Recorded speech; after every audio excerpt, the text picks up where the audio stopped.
Bismillahirrahmanirrahim. Wa qala ya ayyuhan nasu taqu rabbakumul ladzi khalaqakum min nafsin wahidah wa khalaqa minha zawjaha wa bassa minhuma rijalan katsiran wa nisaa wattaqullaha alladzi tasaaluna bihi wal arham innallaha kana 'alaikum raqiba. Wa qala ya ayyuhalladzina amanu taqullaha wa qulu qawlan sadida yuslih lakum a'malakum wa yaghfir lakum dzunubakum wa may yuti'illaha wa rasulahu faqad faza fawzan 'azima. Dengan menyebut asma Allah yang Maha Pengasih, Maha Penyayang. Segala puji hanyalah teruntuk Allah, Rabb semesta alam. Salawat dan salam kita panjatkan kepada suri tauladan kita, kepada junjungan kita Nabi Muhammad sallallahu alaihi wasallam. Taufik dan hidayah Allah semoga dikaruniakan kepada umat Islam di seluruh alam. Saudaraku kaum muslimin jamaah subuh rahimani Allah wa iyyakum. Judul yang akan diuraikan ialah makna Ar-Rahman dan Ar-Rahim dalam kaitannya dengan wabah penyakit. Saudaraku, Allah punya sifat Al-Asmaul Husna, nama-nama yang baik, 99 nama yang baik.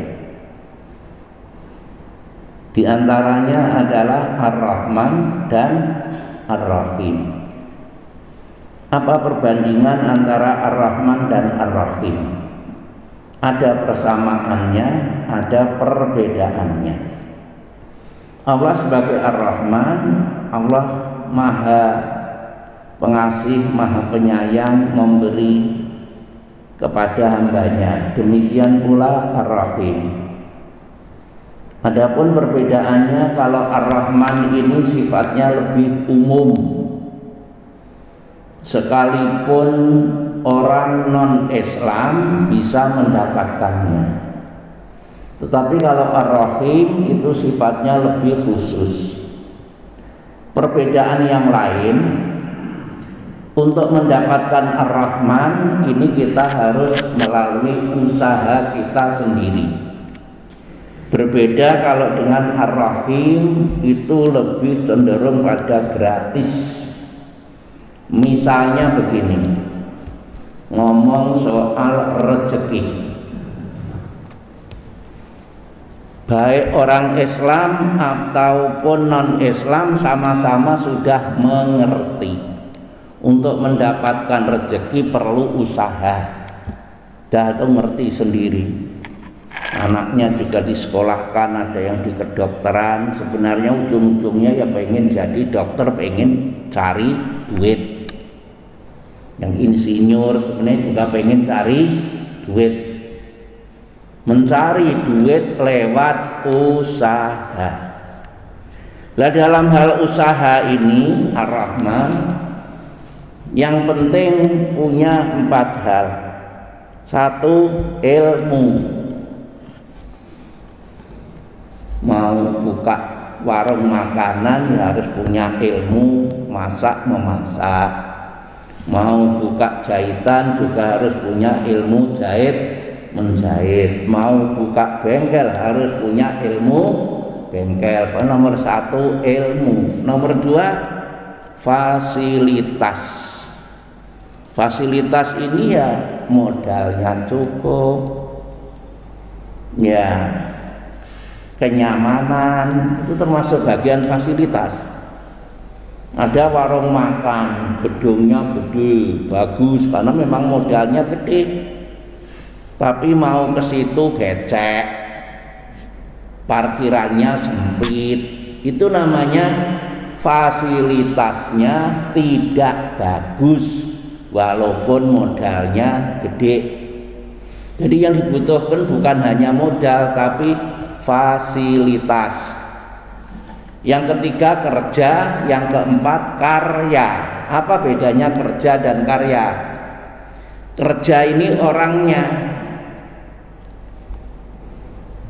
Misalnya masuk bukanya jam 8, ya jam 8 buka, jangan telat. Melayani tamu, ya bagus. Kerjanya tidak keliru-keliru, tidak mengulang, tidak lambat, itu namanya kerjanya bagus.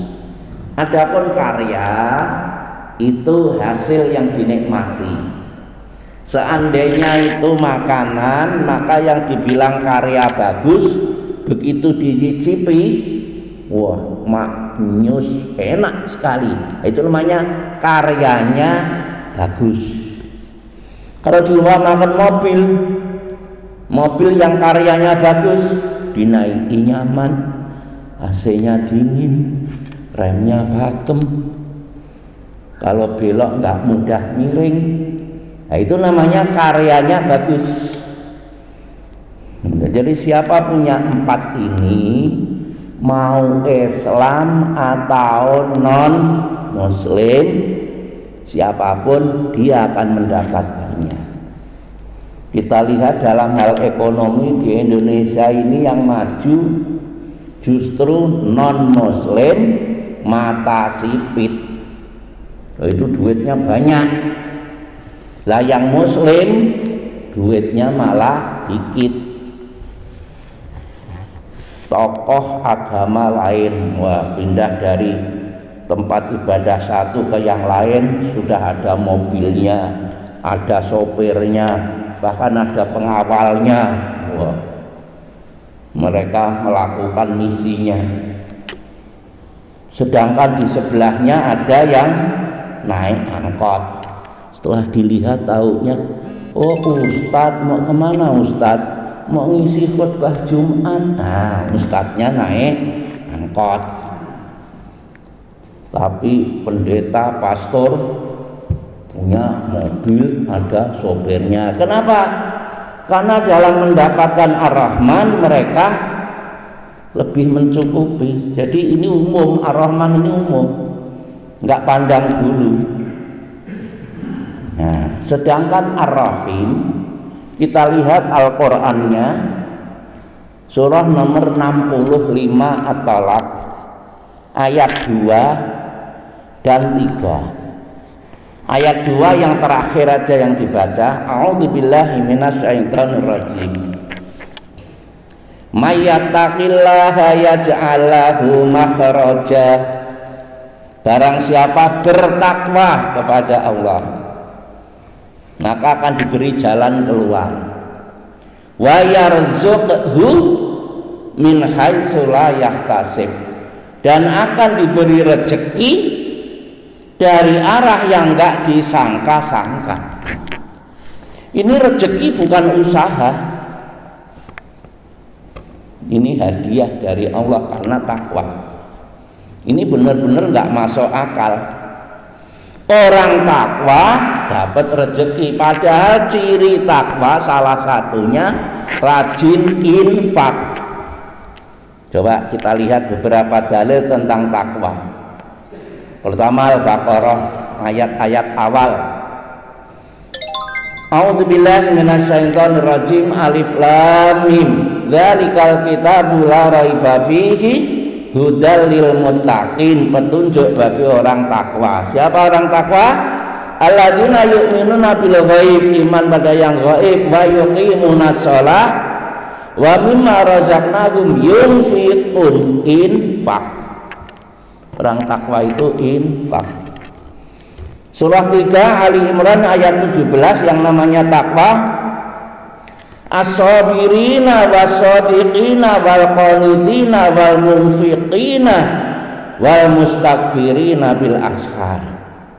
Sabar, sidik, ya, taat, rajin infak. Loh, infak lagi. Mohon ampun di waktu sahur. Nah, ini takwa, mohon ampun di waktu sahur, tahajud, juga mendatangkan rezeki, sabar mendatangkan rezeki. Udah nggak nyambung. Sebenarnya orang itu nggak pengen cari rezeki, ya pengennya takwa, tapi dapat rezeki. Nah, ini Allah Ar-Rahim. Kita nggak usaha, nggak. Ciri takwa yang lain surah 3 Ali Imran ayat 133-134. Wasari'u ila magfiratin min rabbikum wa jannatin 'arduhas samawati wal ard.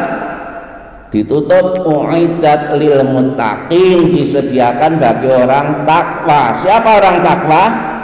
Alladzina yunfiquna fis syarra'i wadh-dharra. Orang yang infak, lapang atau sempit tetap infak. Loh.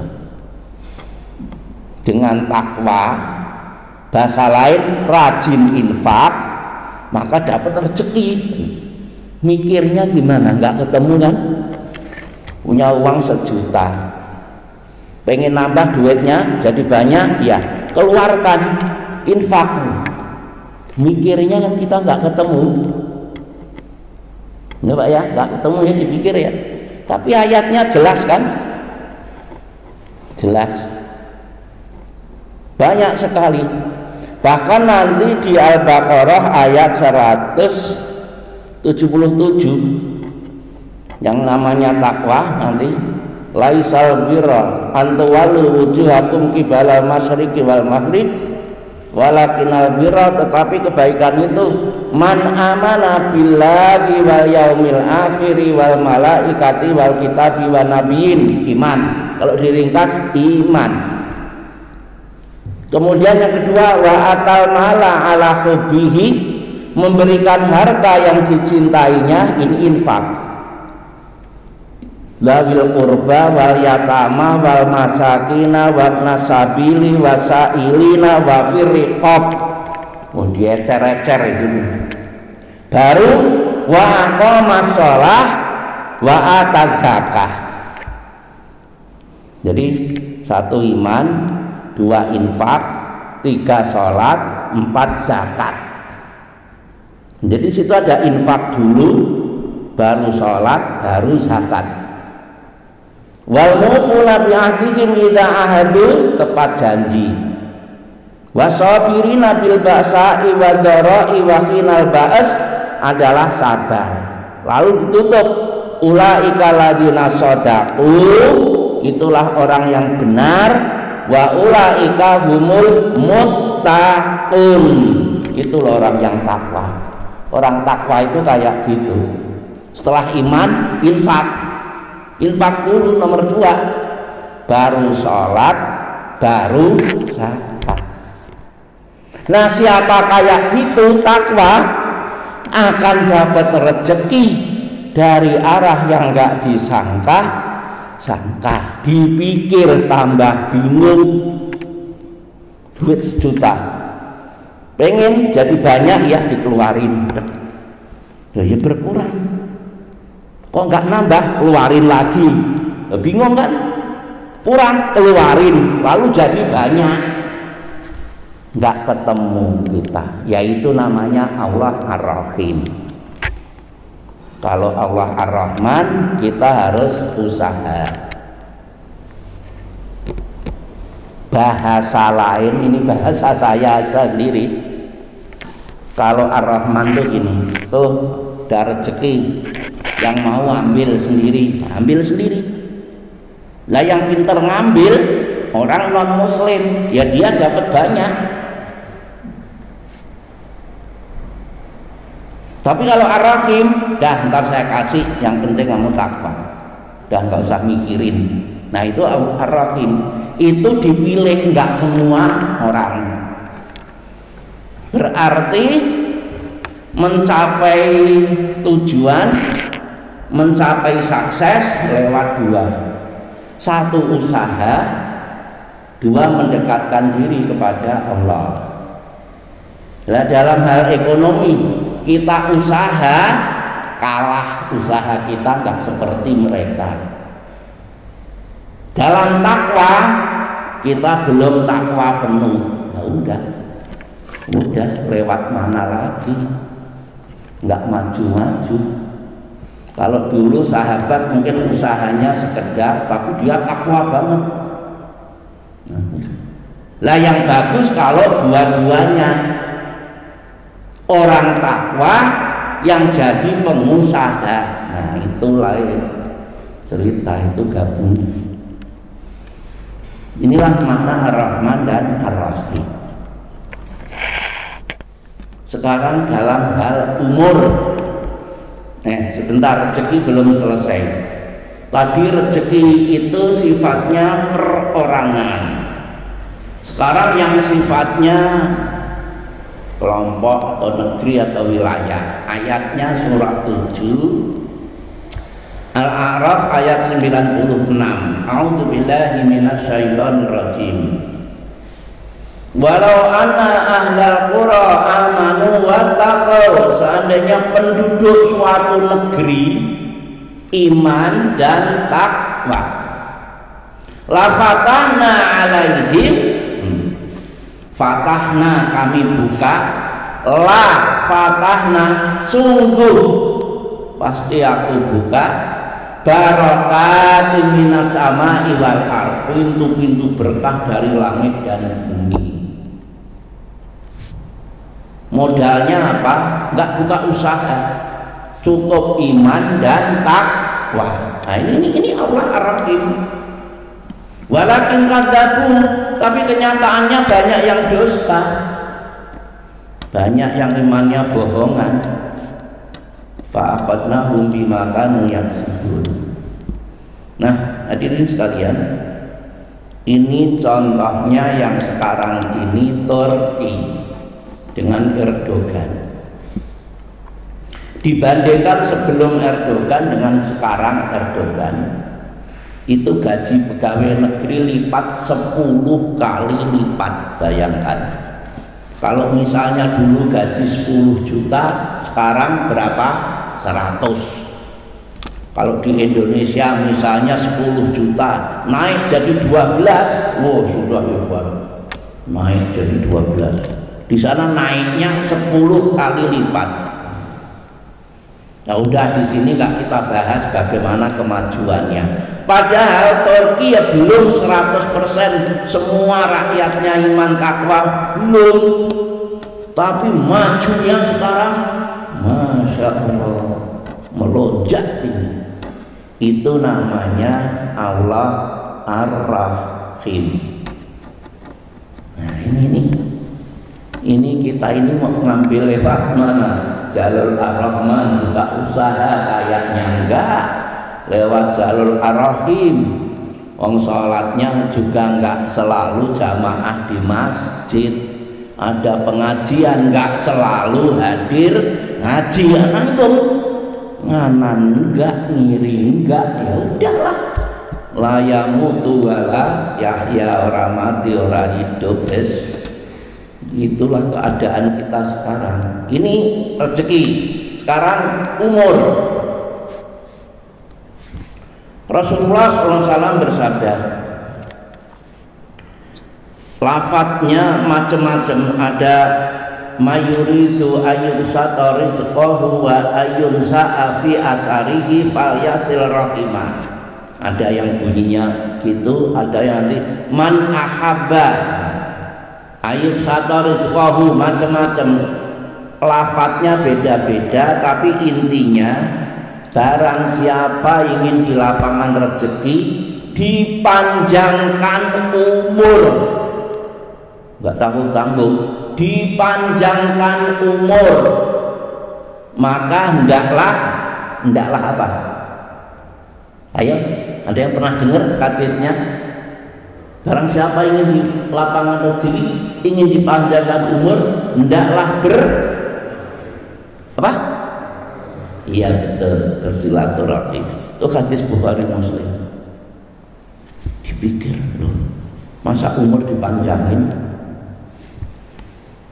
Ulama dua pendapat. Yang satu yang dimaksud panjang umur, ya memang dipanjangkan dari 60 jadi 70. Ulama lain enggak, 60 tetap 60 tapi makin berkah. Ini dua pendapat. Enggak mungkin saya mengadili yang benar ini salah, ya enggak, saya hanya menyampaikan ada dua pendapat. Rezeki ya gitu, yang satu berpendapat misalnya penghasilan 10 juta berubah jadi 15, yang lain enggak, tetap 10. Cuman makin berkah dengan alasan hadis lain. Pernah dengar? Sebelum lahir masih di kandungan, Allah menyuruh malaikat mencatat 4 hal. Ditulis tentang apa? Umur, ya, rezeki, jodoh, untung dan rugi. Ini sebelum lahir sudah ditulis umurmu. Nah, ini kadang-kadang barang siapa ingin panjang umur, hendaklah silaturahim. Yang satu, mana bisa Ustaz umur dipanjangin, sebelum lahir sudah ditulis. Betul, sudah ditulis. Ada nggak jamaah yang sudah baca tulisannya? Ayo ngaku. Jawabnya belum baca. Saya pernah baca kitab Miftahul Rezeki. Cuman dulu setelah baca terus kemana kitab itu udah lupa. Intinya gini, tulisannya begini. Ini Bapak ABC, ini Bapak KLN. Tulisannya memang beda. Bapak ABC,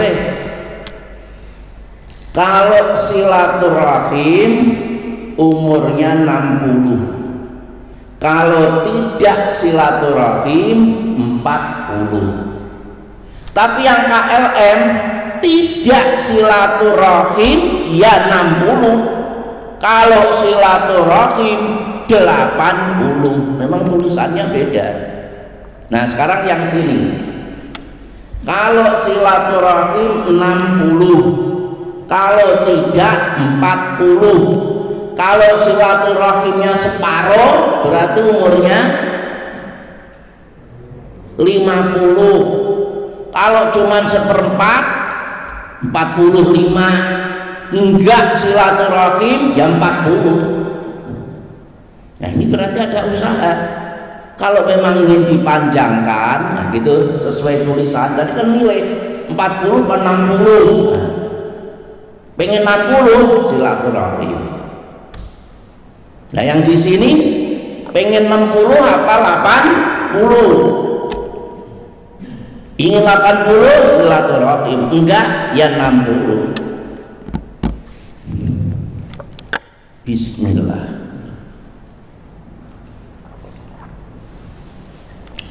Alhamdulillah. Jadi memang beda-beda tulisannya. Nah, itulah yang dimaksud di sini. Di satu sisi umur diusahakan, tapi ini sudah ditulis, kita nggak bisa melebihi tulisan ini. Nah, tulisan sebelum lahir itulah Allah Ar-Rahim. Bisakah takdir dirubah? Takdir bisa dirubah nggak? Hah? Bisa. Lewat apa? Doa. Nggak bisa lewat usaha. Perumpamaan gini, ini perumpamaan dulu, baru perumpamaan biar cepet ngerti. Dari pemerintah ada rencana, ini depan masjid ini mau dibuat jalan tol. Sudah dirapatkan, sudah selesai. Terus kita melawan lewat usaha. Kita berusaha mencegah, nggak mampu. Kita demo, nggak bisa. Tapi lewat doa. Kalau kepada Allah doa, kepada pemerintah maju. Ini ada yang lebih baik bukan lewat sini. Pertama, kalau lewat sini nabrak banyak rumah, ganti ruginya juga mahal, dan jalannya itu belok, misalnya belok terus ke masjid, dibuat lurus saja. itu lewat sawah sono. Satu murah, dua masyarakat tidak banyak dirugikan, dan seterusnya. Setelah dipertimbangkan, oh ya saya terima, ini perumpamaannya begitu. Kita lewat usaha nggak bisa. Kepada Allah juga begitu. Nah tadi kita doa. Benar, kalau Rabbana atina fid dunya hasanah wa fil akhirati hasanah wa qina adzabannar. Apa artinya? Wa qina adzabannar. Apa artinya? Peliharalah kami, jagalah kami dari siksa api neraka. Kalau wa qina syarra ma qadait, doa kunut, jagalah kami dari keburukan yang sudah engkau qadakan, direncanakan. Misalnya nanti akhir Desember mau ketabrak mobil, kita berdoa wa qina syarra ma qadait, dirubah, ya udah gak jadi. Itu doa resmi dari Rasulullah. Lah mensikapi doa itu umat Islam terpecah jadi dua. Yang satu anti kunut, yang satu kalau nggak kunut alergi.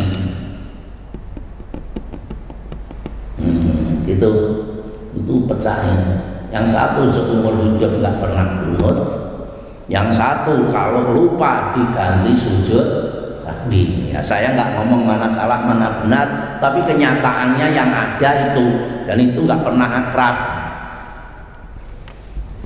Sedangkan dulu Imam Syafi'i, Imam Malik, Imam Hambali itu ya sewaktu itu yang Imam Syafi'i kunut, yang lain enggak, itu nggak ada masalah gitu. Sekarang soal kunut dan enggak ada sering jadi ribut, perpecahan. Udah kita nggak bahas itu, tapi yang kita bahas nih loh, umur. Jadi umur itu ya lewat usaha, tapi juga melalui ketentuan Allah, jelas. Sehingga menempuh suatu tujuan itu ya satu usaha, dua mendekat pada Allah. Itu yang paling pokok. Nanti ditutup tengahnya tawakal. Hadirin sekalian yang saya hormati, ini masalah umur. Tadi rezeki, sekarang umur. Sekarang yang kaitannya dengan wabah penyakit. Kita buka surah nomor 9 At-Taubah ayat 51.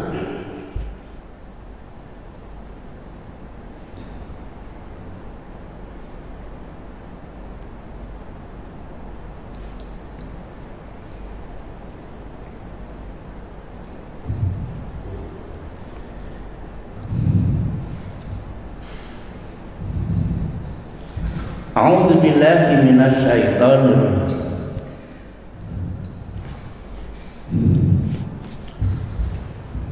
Qul la yusibana illa ma kataballahu lana. Katakanlah, sekali-kali tidak akan ada musibah yang menimpa kami kecuali semua sudah ditetapkan Allah buat kami. Huwa maulana, dialah pelindung kami. Wa 'alallahi falyatawakkalul mu'minun, dan kepadanya lah orang-orang yang mukmin bertawakal. Ini baru satu jalur. Berdasar ini banyak ustadz langsung menyimpulkan, nggak pakai ayat lain. Padahal ini ayat Ar-Rahim, nanti harus pakai ayat Ar-Rahman. Dari ayat Nuh, musibah mau kena corona atau enggak sudah ketentuan Allah. Kalau memang enggak kena ya enggak bakal. Ngapain takut ke masjid? Ngapain pakai masker? Ngapain jaga jarak? Kalau jatahnya kena ya kena, kalau enggak ya enggak. Justru kita pengen selamat mendekat pada Allah, bukannya malah jauh dari masjid. Pernah dengar ceramah yang seperti itu enggak? Di YouTube enggak pernah. Saya dapat kiriman banyak dari sini gitu dan gantian. Tapi intinya itu, kalau ke masjid takut, kalau ke mall berani, ke ATM berdesakan berani, ke masjid takut, pengajian ditutup. Belum pernah dengar apa di YouTube apa? Belum pernah. Ada nggak yang begitu? Itu satu. Yang satunya lagi dibuka Al-Qur'annya, surah nomor 42. Ayo kita buka surah nomor 42. Ya. As-surah Musyawarah ayat 30. A'udzubillahi minasyaitonir rajim. Wa ma asabakum min musibah, dan apa saja musibah yang menimpa kamu, fa bima kasabat aydikum, maka adalah disebabkan oleh perbuatan tanganmu sendiri. Wa ya'fu an katsir, dan Allah memaafkan sebagian besar dari kesalahanmu. Berdasar ayat ini, kalau engkau kena corona itu salahmu, ngerti ya? Usahamu salah, gagal. Yang tadi nggak ada musibah yang akan menimpa kecuali itu ketentuan dari Allah. Ini ayat-ayat yang seperti bertentangan itu memang jarang dibahas. Ini sebenarnya kalau kajian takdir itu mesti dua ayat itu mesti sama-sama dibahas. Tapi memang kajian membahas rukun iman yang keenam, yakni iman kepada takdir, itu memang jarang dibahas. Nah, sekarang dengan COVID-19 ini masih nggak bahas, ya udah nggak ketemu. Semuanya ya dua itu. Sehingga dulu ada aliran namanya satu faham Jabariyah, yang satu Qadariyah. Jabariyah adalah mengatakan segala sesuatu sudah ditentukan Allah, itu takdir Allah. Kita kaya atau miskin, pinter atau bodoh, menjabat atau tidak, ya memang takdirnya. Ini Jabariyah. Yang Qadariyah itu adalah tergantung pada kita. Nah itu dua itu dari dulu ada, nggak pernah ketemu. Nah kalau menurut Islam yang benar ya dua-duanya benar. Lah cuman gabung dua, mencari jalan tengah, nggak semua bisa. Itu sulit sekali. Sebelum dilanjut, misalnya begini, pasar itu ya, kalau pasar Cililitan ya begitu, mungkin kalau pasar mana ini Klender ya begini, udah punya ciri sendiri-sendiri. Orang ke pasar itu sebenarnya itu memang takdirnya pergi ke pasar apa milih sendiri. Seakan-akan milih sendiri. Istri kita itu mau ke pasar hari apa, jam berapa, terserah kita. Betul. Tetapi kalau Allah nggak ikut campur, istri saya pengen hari ini ke pasar, istri bapak ya semua hari itu, maka pasar nggak cukup. Besok istri saya nggak, semua nggak, maka nggak ada pembeli. Maka Allah ngatur di gilir, tapi kita nggak terasa. Kalau Allah nggak ikut gilir ya begitu. Hari Senin semua hari Senin, pada hari Selasa libur semua pengen libur. Kalau Allah nggak ikut campur. Suara kita itu mau keras mau pelan tergantung kita, terserah. Enggak juga, kalau memang terserah tukeran suara. Ayo bapak bersuara kayak saya bersuara kayak bapak, nggak bisa juga. Udah tuker suaramu ya kayak gitu, sehingga kita lewat telepon aja, oh ini itu ya, dengar suaranya.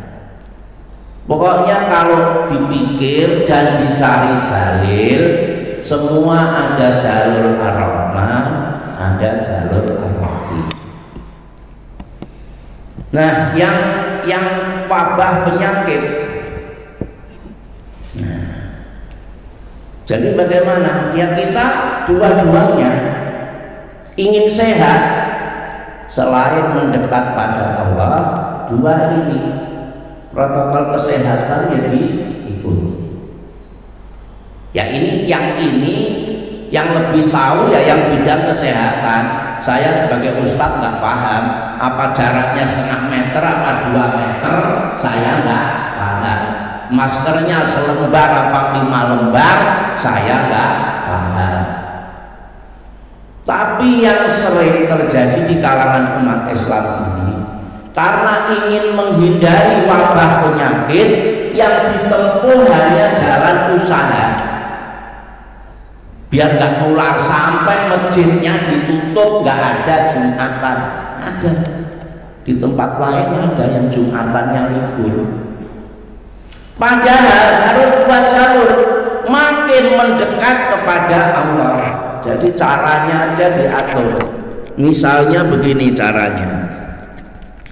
Kalau di Dewan Dakwah itu hampir setiap sholat Idul Fitri, Idul Adha itu 4 rakaat. Ngerti nggak maksudnya 4 rakaat?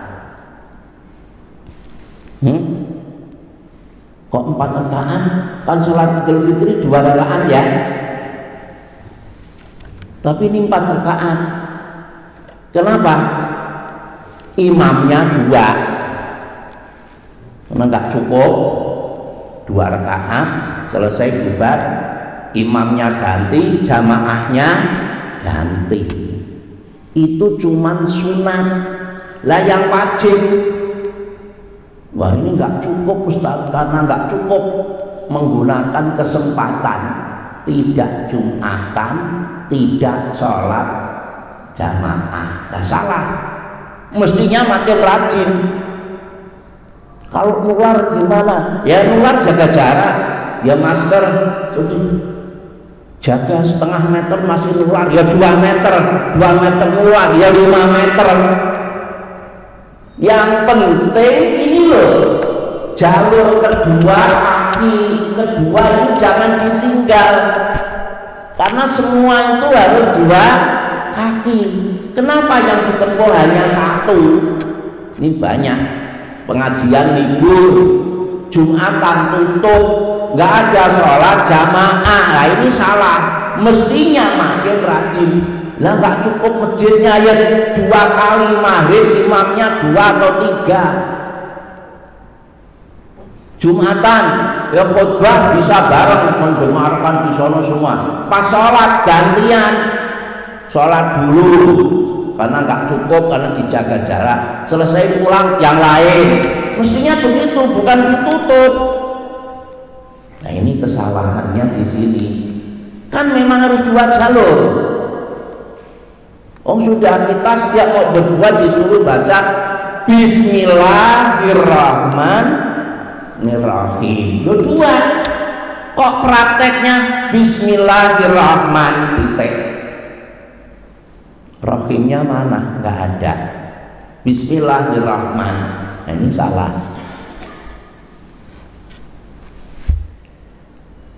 Kesalahan yang lain sebenarnya menyelesaikannya.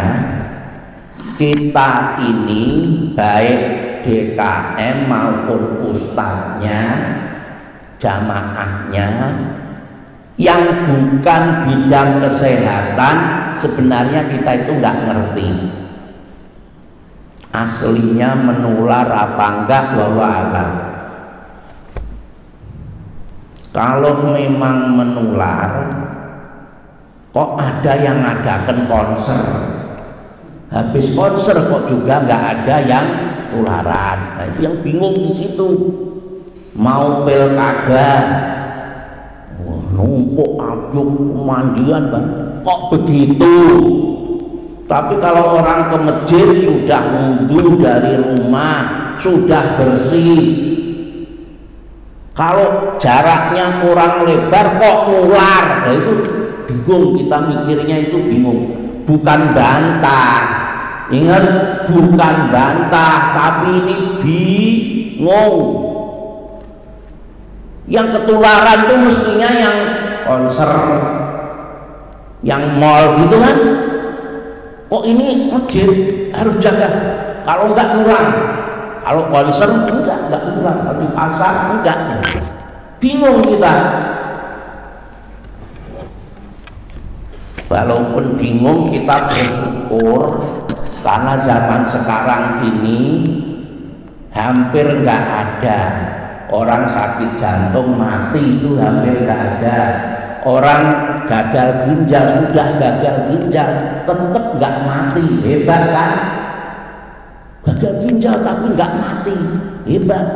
Sehingga hampir nggak ada orang mati, betul kan? Ada yang mati. Mati itu karena corona, karena COVID, bukan ginjal. Cari yang mana beritanya mati karena ginjal, mati. Hampir nggak ada. Itu kita juga bingung, bukan bantah, ini orang bingung kok hampir semua mati gara-gara itu.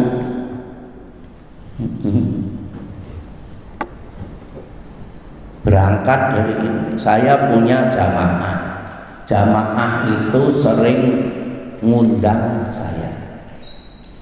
Kalau di sini yang sering menghubungi itu Pak Saifnya, kalau di sono ada namanya Pak itu. Suatu ketika tahu-tahu saya dikabari lewat berita, Bapak ini meninggal karena COVID. Kaget. Padahal waktu itu dia berangkat karena rumahnya dengan rumah sakit dekat. Dia berangkat sini nggak diantar karena merasa sakitnya ringan. Sampai situ diputus COVID, terus meninggal, nggak boleh diambil. Setelah dikubur tidak lama lagi, 2 hari atau sehari, keluar hasilnya adalah negatif. Ada. Kalau suruh nunjukin saya bisa. Kemarin hari Ahad kedua saya juga ngisi di masjid itu. Itu yang saya bingung, bukan bantah, bingung. Kok sakit lain nggak bisa mati gitu loh. Itu hebatnya bingung dan bersyukur. Alhamdulillah. Berarti saya kena diabetes, insya Allah tidak akan mati. Asal nggak kena corona, insya Allah nggak mati. Saya kan punya, saya sakit diabetes sudah 25 tahun. Belum ada 30 tahun. Bismillah. Jadi gini, sekali lagi, nular apa enggak? Jawabnya enggak ngerti. Ini harus diselesaikan mestinya. Misalnya MUI ya tokoh diundang, MUI-nya atau yang undang, terus dari pihak kesehatan atau menteri kesehatan atau siapalah kesehatan pusat dipanggil, maaf kami ini DKM masjid, kami ini ustadz, kami ini jamaah masjid nggak paham kesehatan, tolong pertanyaan kami dijawab. Nular apa enggak? Jawab. Nular, kalau nular berarti nggak boleh konser, pilkada ditunda dan seterusnya, kami jaga jarak, itu kalau nular. Kalau enggak, enggak. Kalau enggak berarti kami boleh rapet, jangan dilarang. Nah jelas, ini enggak, masjid satu dan yang lain beda. Akhir Oktober saya ngisi di daerah Jakarta Utara, Jumatan rapet, nggak ada jarak, nggak ada. Videonya ada, saya video. Saya naik khotbah, saya video. Ini gini. Di kampung sawah, sholat 5 waktu rapet karena Pak Lurah minta jaga jarak. Kalau Jumatan labur, maka pas Jumatan jaga jarak. Tapi sholat 5 waktu rapet. Saya bingung sebenarnya, apa kalau Jumatan itu nggak dijaga nular, kalau 5 waktu tidak nular, kan bingung. Sekali lagi, bukan bantah tapi bingung. Nah ini bingung nggak diselesaikan, menyelesaikannya begitu. MUI ngundang 3 dokter pakar atau gimana lah, ada pejabat kesehatannya dan jawab nular apa enggak. Kami nggak ngerti, jawab video beda. Kalau nular berarti ada konser, ada ini, kita punya hak negur karena itu bahaya. Kalau enggak berarti kita rapat, mestinya begitu. Ini enggak ada, masing-masing mikir sendiri. Kalau di sana rapat enggak nular, di tempat lain kalau rapat nular, tambah bingung kita. Ini umat Islam dapat ujian. Ini umat Islam dapat ujian. Lalu satu masjid pun kadang-kadang begini. Kalau memang khawatir menular, satu jaga jarak, 2 tidak jabat tangan. Bener nggak? Ya ini yang aneh, rapet Pak, nanti nular. Habis sholat jabat tangan. Loh, lah apa jabat tangan nggak nular? Nah ini kan bingung. Kadang-kadang datang belum wudhu, sudah ketemu assalamualaikum, jabat tangan, pelukan.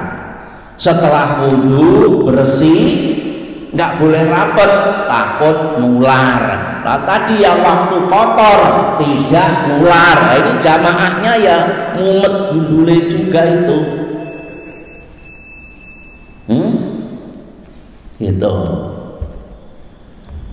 Nah berarti kalau memang tidak menular ya berarti ya rapet dan jabat tangan.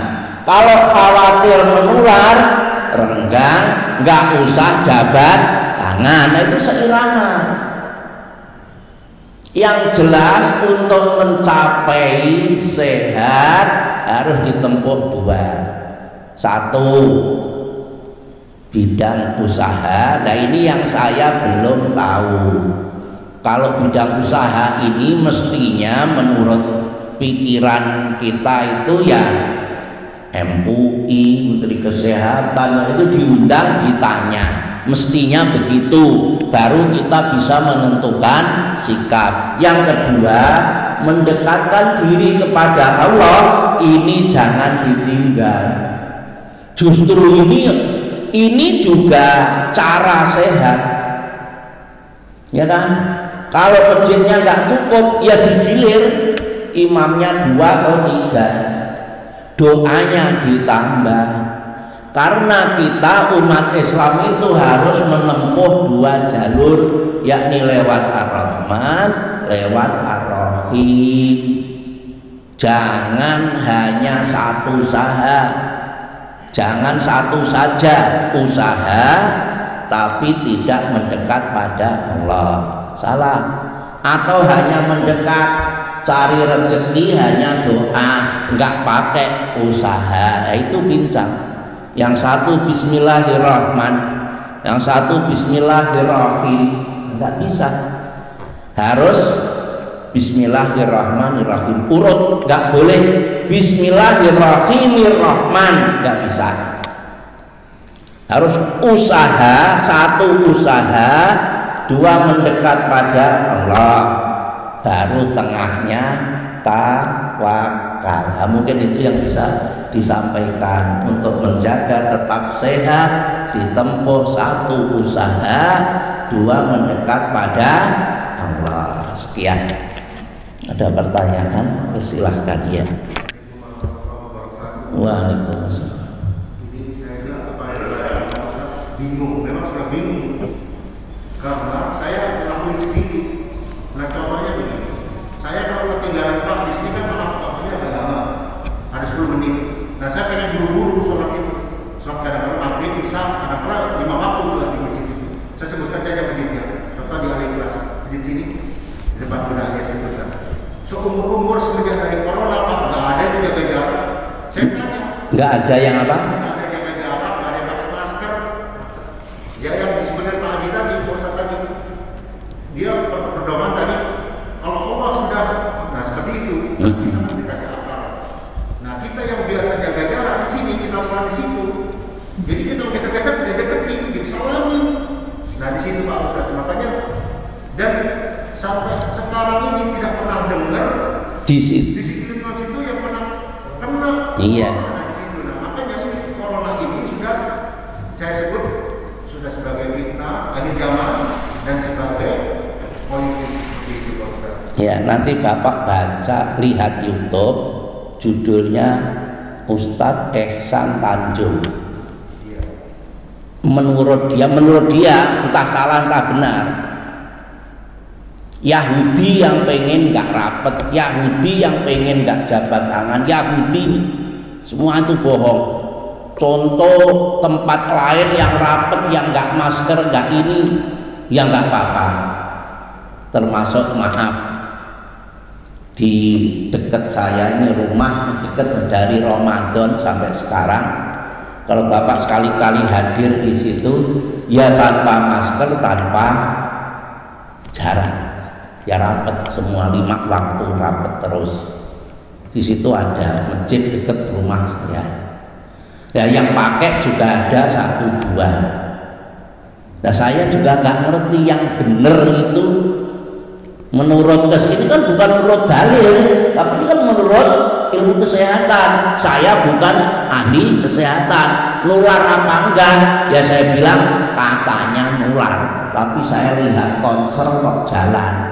Katanya nular, tapi masjid itu kok rapet kok ya enggak. Jadi saya nggak paham. Jadi kalau jaga jarak saya ngikut jarak, rapet saya juga rapet, namanya nggak ngerti. Jangan nyalain orang nggak ngerti, jangan nyalain orang bingung.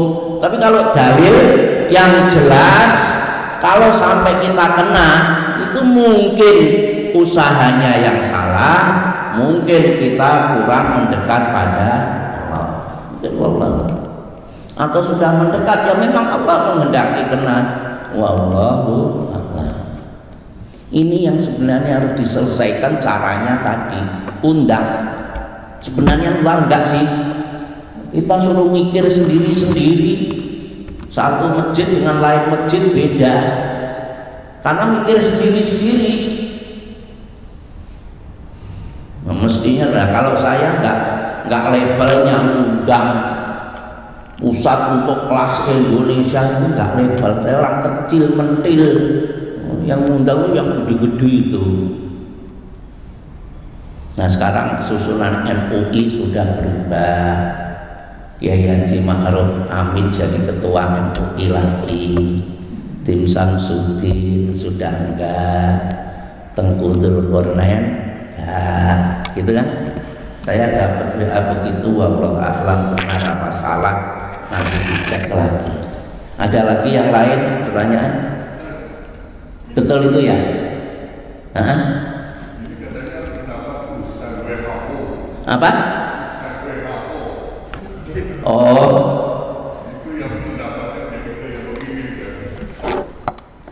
oh gitu, bahwa jaga jarak, tidak jabat tangan, masker itu Ustadz WHO gitu ya.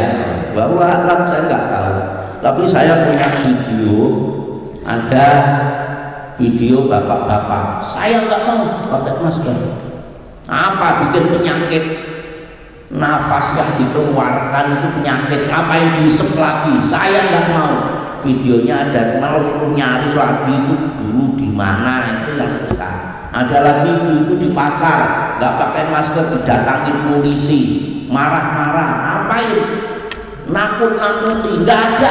Corona nggak keluar di sini udah lama begini, nggak apa-apa. Ngapain? Yang lain betul. Nah benernya gimana? Sekali lagi saya bingung, saya nggak ngerti. Yang jelas kita bersyukur karena sakit apapun insya Allah nggak mati, kecuali memang karena corona. Sekian aja, ditutup. Subhanaka Allahumma wa bihamdika asyhadu an la ilaha illa anta astaghfiruka wa atubu ilaik. Assalamualaikum warahmatullahi wabarakatuh. فبأي آلاء ربكما تكذبان